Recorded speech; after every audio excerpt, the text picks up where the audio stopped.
Hayatta, yaşamda çeşitli nedenlerden ötürü kaç kere yenildiğiniz önemli değil. Kaç kere ayağa kalktığınız önemlidir. Yaşamı devam ettiren de budur. Düştüğünüzde teslim olursanız kaybedersiniz. Ve zaferi faillere, katillere altın tepsiyle sunmuş olursunuz. Mutlaka mücadelenin bir yolunu bulup bir direniş hattı geliştirmek gerektiğini düşünüyorum.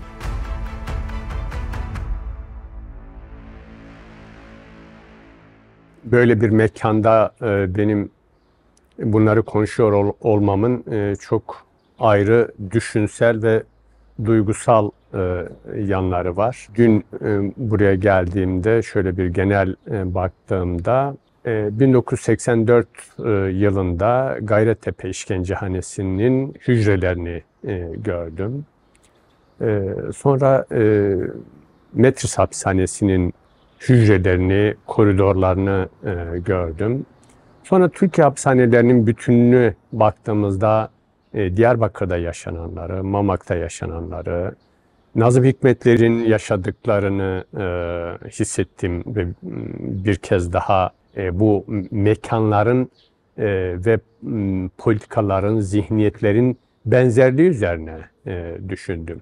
Yani Nazilerin mekanları ile Türk faşistlerinin mekanlarının benzerliğini gördüm ve yöntemlerini gördüm. Bu zihniyetin mekanlarda nasıl cisimleştiğini gördüm. O anlamda kişisel olarak bu sarsıntıyı yaşamakla birlikte böyle bir hafıza tazelenmesi. Mekanlar birer hafıza sembolleridir. Bu hafızaların hem yıkımı açısından hem de inşa edilmesi açısından mekanlar çok önemli.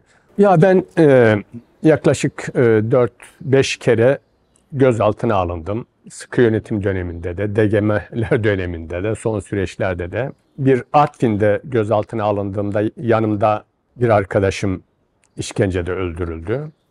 Bir de 84 yılında Gayrettepe'de Hasan Hakkı Erdoğan isminde bir arkadaşım işkencede öldürüldü. İşkencede öldürme olayının burada özellikle öğretmen Gökhan Açıkoğlu, onun sandalyesi beni çok etkiledi. Çünkü o sandalyelere bizi de bağlıyorlardı. Günlerce süren işkenceler, o sandalyelerde biz de ölebilirdik ve nitekim arkadaşlarımız öldürüldü orada. Bu çok çarpıcıydı. İkincisi çocuklar. 96 yılında eşimle birlikte gözaltına alındığımda bir arkadaşımızın 6-7 yaşında bir çocuğu da birlikte alınmıştı. Ve o çocuğun göz bebeklerindeki acıyı, yabancılığı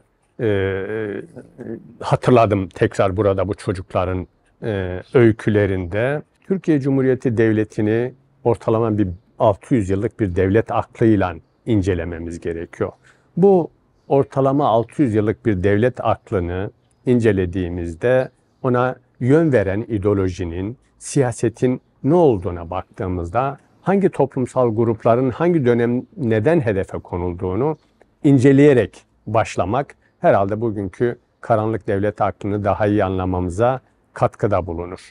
Böyle olduğunda biz katliamları, pogromları, soykırımları, tenkilleri yerli yerine koyabiliriz ve bu anlamda sadece kendimiz mağdur olduğunda değil, sadece bizim etnik ya da inanç grubumuz, dini grubumuz, ideolojik grubumuz ya da kişi olarak biz ve ailemiz mağdur olduğumuzda değil, bu devlet aklının mağdurları olan kültürleri, tarihleri, dolayısıyla insanları, hepsini birlikte bir arada düşündüğümüzde devlet aklını doğru analiz edebilir ve kendimizle bu devlet aklının ilişkisini çözümleyebiliriz.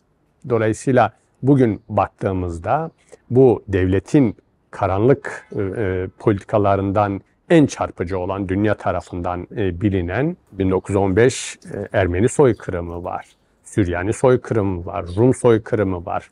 Cumhuriyet döneminde Koçkiri katliamı, Şeyh Said katliamları, Zilan katliamları ve 1925'ten 50'ye kadar programlanmış ve adeta bir laboratuvarda çalışılırcasına gerçekleştirilmiş ve hala devam etmekte olan bir Dersim Alevi, Kızılbaş, Kürt, Zaza soykırımı var.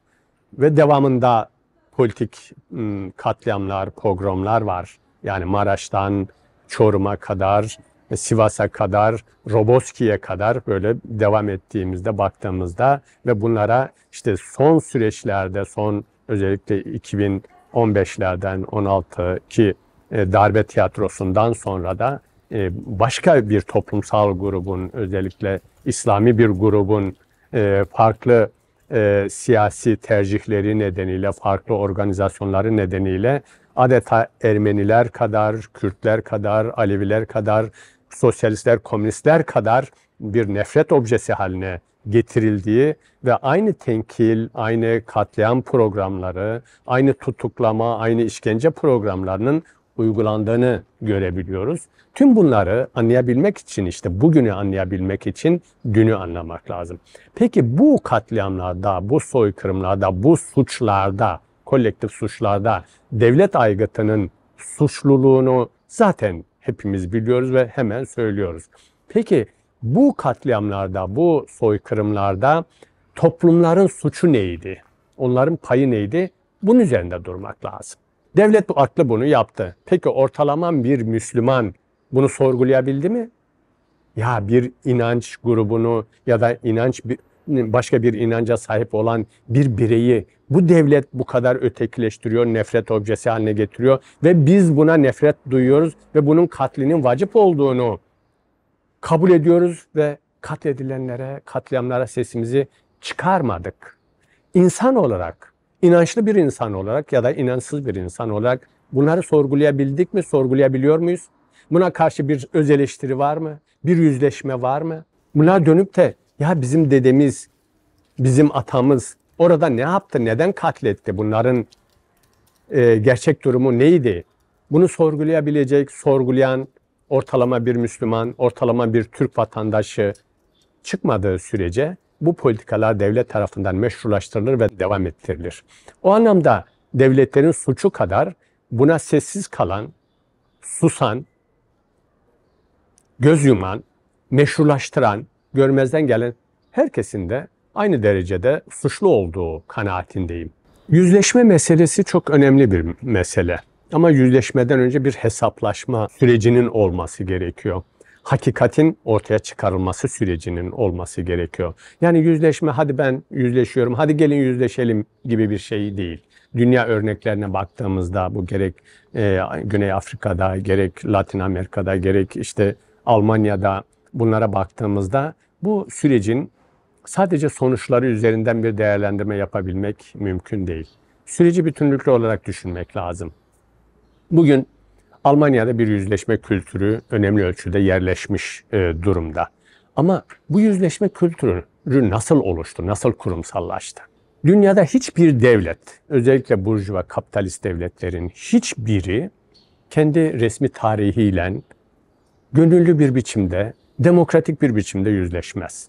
Eğer toplumda bu bir talep haline gelmezse, bunun mücadelesi verilmesi mümkün değil. Bakın, Almanya'daki yüzleşmenin temel dinamikleri, en önemlisi 1968 sosyalist hareketidir, devrimci hareketidir, gençlik hareketidir. 1968 ki ben onların bir kısmıyla konuştum, yani bu sürecin nasıl geliştiğini, sadece devlet tarafında yer alanlar değil, aynı zamanda toplumun doğal dinamikleri içerisinden gelenlerle de konuştuğumuzda biz 68'de bir süreç başlattık ve bu süreçte döndük kendi ülkemizin neden bu durumda olduğunu sorguladığımızda tarihimizde bir Nazi süreci ve Nazi sürecine nasıl gelindiğini ve Nazi politikalarının yanı sıra, devlet aklının yanı sıra toplumun burada nasıl bir rol oynadığını sorgulamaya başladık. Toplum kimdi? Annelerimiz, babalarımız, dedelerimizdi. Döndük onlara sorduk. Dedik ki bütün bu soykırım gerçekleştirildiğinde, Naziler, Hitler bunları yaptığında siz ne yaptınız? Sizin komşularınız götürüldüğünde siz ne yaptınız? Ortada kalan çocuklar için siz ne yaptınız? sosyalistler, Yahudiler, Sinti, Romalılar için ne yaptınız diye sorduğumuzda önce inkar ettiler. Ya bilmiyoruz, biz aslında haberimiz yok. Tamam duyduk ama sonra gazetelerden okuduk falan. Duymadım, görmedim, bilmiyorum hikayesi. Sonra daha fazla sorguladığımızda onlar yavaş yavaş inkardan ikrara başladılar. Ve kendi tanıklıklarını anlatmaya başladılar. Ya işte şurada komşumuz şöyleydi, orada komünistti, bu işte Yahudiydi, şu şöyleydi. Şöyle götürdüler, böyle götürdüler. Çocuklarını bize bırakanlar, şöyle olanlar, öyküler, insan öyküleri üzerinden bir tarih anlatımı gerçekleşti. İnsan öyküleri üzerinden gerçekleştirilen tarih anlatımı, yazılmış olan bütün tarih anlatımlarından çok daha güçlü, etkilidir. Çünkü soykırımı yaşayan her bir insan tartışılmaz bir belgedir. Oysa diğer belgelerin pek çoğu tartışılabilir. Kim, neden, nasıl yazdı onu bilmiyorsunuz. Ama doğrudan bir sürecin tanığı olan bir insan, sanığı olan bir insan, mağduru olan bir insan ya da insanlar topluluğunun anlatımları hiçbir tez tarafından çürütülemez belgelerdir. O alanda Alman toplumu Nazi soykırımına tanıklık etmiş. Dolayısıyla dolaylı olarak sanığı da olan, hem tanığı hem sanığı olan bu toplum onun gençlerin o mücadelesi aracılığıyla bir bilinçlenme, toplumsal aydınlanma, bir hesaplaşma ve bir yüzleşme talebini toplumsal bir talebe dönüştürdü. Bu toplumsal talebi siyasete yansımasıdır Willy Brandt'ın Varşova Gettosu anıtı önünde diz çökmesi. İşte bu toplumsal talebi biz oluşturamazsak, toplum bunları talep etmezse devletler yüzleşmez. Sonra bunun mücadelesi devlet mekanizmasında bir karşılık buldu. Bütün o güne kadar tarih anlatımları, yazımları değiştirildi. Eğitim sisteminden, kültürüne, idari yapıdan, siyasetine kadar hepsi değişti ve böylelikle bir toplumsal yüzleşme kültürü yerli yerine oturabildi. Böyle düşünmemiz lazım. Bu başka ülkelerde başka türlü olan. Türkiye'de de yaşadığımız toplumda da bu böyle mümkün olabilir. Her Müslümanın soykırımlardaki, tenkillerdeki rolünü sorgulaması lazım. Her sosyalistin soykırımları nasıl değerlendirdiği, yaşanan katliamlara karşı ne tür tepkiler verdiğini ve kendi yaşadığı katliamlarla birlikte bunları yerli yerine koyması gerekiyor.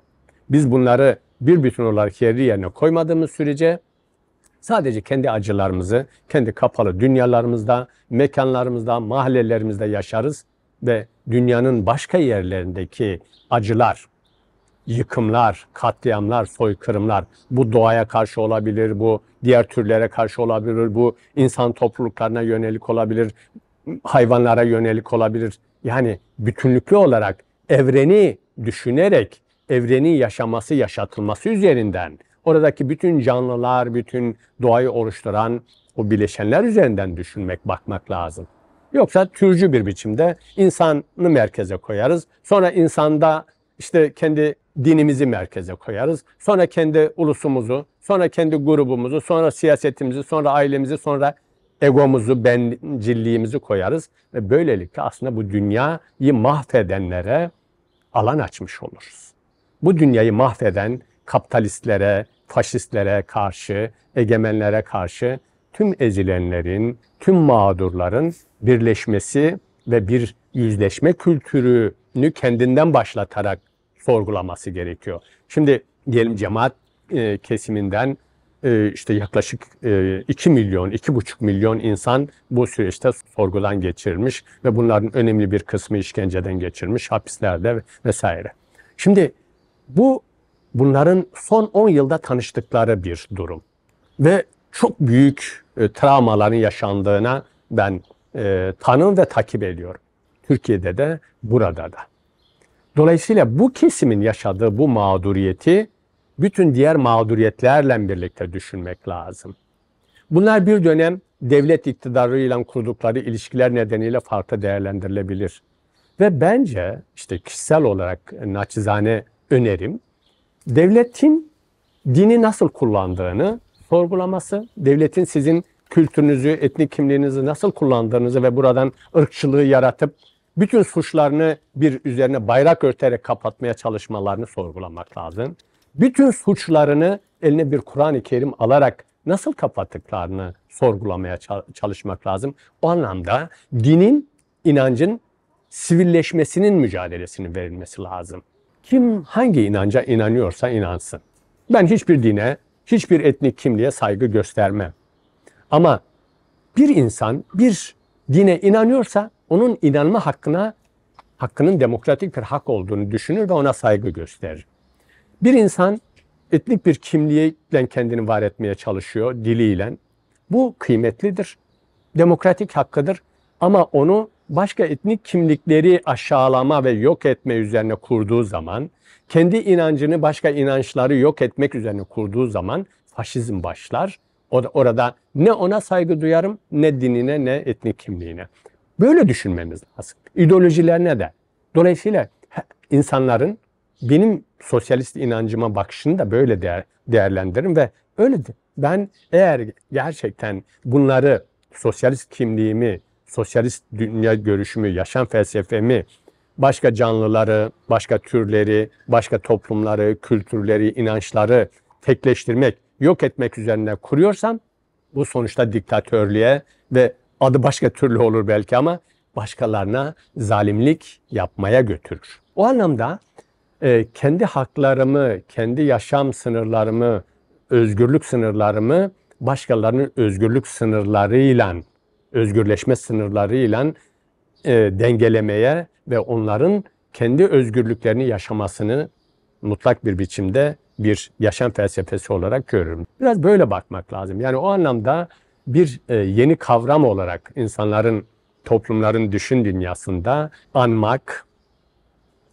saygı duymak, ikrar etmek, hesaplaşmak ve hakikati ortaya koyarak yüzleşmek gerekiyor. Bu bütün toplumların iyileşmesine neden olur. O süreci yaşayan toplumlar ve bireyler önce bir şok süreci yaşarlar. Sonra bir sorgulama ve onu anlamlandırma süreci yaşarlar. Mücadele etme gücü, mücadele etme perspektifi olmayanlar onu unutmak ve o duruma alışmak dolayısıyla yaşamı başka türlü örerek onunla baş etmeye çalışırlar. Ama daha aydınlanmış toplumsal kesimler ise bu süreçle mücadele etmenin yöntemlerini, düşünsel yöntemlerini, araçlarını aramaya ve üretmeye başlarlar ve geliştirirler de.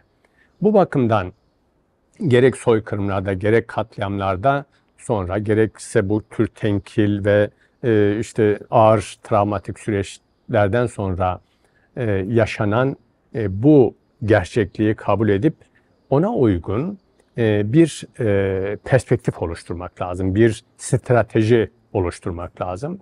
Bu stratejinin temelinde bir kolektif bir akıl oluşturmak, bir dayanışma ortamı, dayanışma ilişkisi, yani insanların ve toplumların yalnız olmadığını, onları sahiplenen, anlayan kesimlerin olduğunu tespit etmek ve onlarla doğru iletişim, doğru ilişkiler kurmak gerekiyor. Bu doğru ilişkilerin sonucunda insanların kendilerini daha iyi, daha güçlü, daha pozitif hissettiklerini görüyoruz ve bir mücadele sürecinin koşulları oluşuyor. Yaşadığımız acıyı kişiselleştirerek, yaşadığımız travmayı kişiselleştirerek bir yere varılamaz. O anlamda onu tarihselliği ve toplumsallığı ve onun bağlamında ele alarak toplumlar nasıl mücadele etmişse, nasıl ayakta durmuşsa bunun örneklerinden, bunun yöntemlerinden de öğrenerek, deneyimlerinden öğrenerek mücadele etmenin kalıcı olduğunu düşünmek lazım. Hayatta, yaşamda çeşitli nedenlerden ötürü kaç kere yenildiğiniz önemli değil. Kaç kere ayağa kalktığınız önemlidir. Yaşamı devam ettiren de budur. Düştüğünüzde teslim olursanız kaybedersiniz. Ve zaferi faillere, katillere altın tepsiyle sunmuş olursunuz. O yüzden asla teslim olmamayı öğrenmek, mutlaka mücadelenin bir yolunu bulup bir direniş hattı geliştirmek gerektiğini düşünüyorum. Direnirseniz kazanabilirsiniz. Ama teslim olursanız kazanacağınız hiçbir şey yoktur. O anlamda bu direnişin bir biçimidir bu Tenkil Müzesi ve bu çabalar, bu çalışmalar. O yaşamını yitiren çocukların, o hainler mezarlığına gömülmek istenen ya da gömülen o insanların anılarını yaşatmak da bu devletin kötülüğünü, faşistliğini göstermek bakımından çok önemli. Ama öte yandan onların anılarını sahiplenmek bakımından da çok önemli. O yüzden bu tür çalışmaları ben çok kıymetli buluyorum. Biz de yıllardır bu çalışmaları yapıyoruz. Biz Dersim'in kayıp kızlarını yaparken 75 yıl önce yok edilmiş bir toplumun çocuklarını bulduk. Köklerinden koparılmış, götürülmüş. Onların izlerini sürerek o gün Alevi bir Kürt Zaza kızı iken bugün Türk Müslüman bir tarikat üyesi haline getirilmiş. Bunların köklerinden koparılmasının nasıl büyük travmalara neden olduğunu, bunlar önce konuşmak istemediler. Ama konuşarak bir direniş sergilediler ve konuşarak aslında o yıllardır yaşadığı sessiz çığlığı dünyaya anlattılar. O yüzden acılar yaşayan herkes hiç çekinmeden, hiçbir kaygı yaşamadan onları anlatabilmeli. Onları mutlaka anlayacak, sahiplenecek. İnsanlığın aklı ve vicdanı vardır. İnsanlığın aklına ve vicdanına güvenmek gerekir diye düşünüyorum. Bir geçmişte yaşadıklarım, bir bugün, bir de geleceğe bırakacakları itibariyle çok kıymetli buldum. Bu organizasyonu yapanların çoğunun kadın olması çok dikkatimi çekti. Müslüman kadınların mücadeleye aktif katılması önemli. Ben genel anlamda erkeklerin toplumlarda daha edilgen, daha istikrarsız olduklarını düşünüyorum. Kadınların tuttuğu şeyleri, inandığı şeyleri daha başarılı bir biçimde yaptıklarını da biliyorum ve buna da inanıyorum. O anlamda bir kadın mücadelesinin Türkiye'de de dünyada da geliştiğini biliyorum ve bunun İslami cephede de bir karşılık buluyor olmasını da çok kıymetli buluyorum. Yasemin Hanım, diğerleri, çocuklar, genç kızlarımızın bu mücadelede yer almasının da çok önemli olduğunu düşünüyorum. Evde baba, ülkede devlet ve başka yerlerde de başka güçlere baş kaldıran kadınlara selam olsun diyeyim.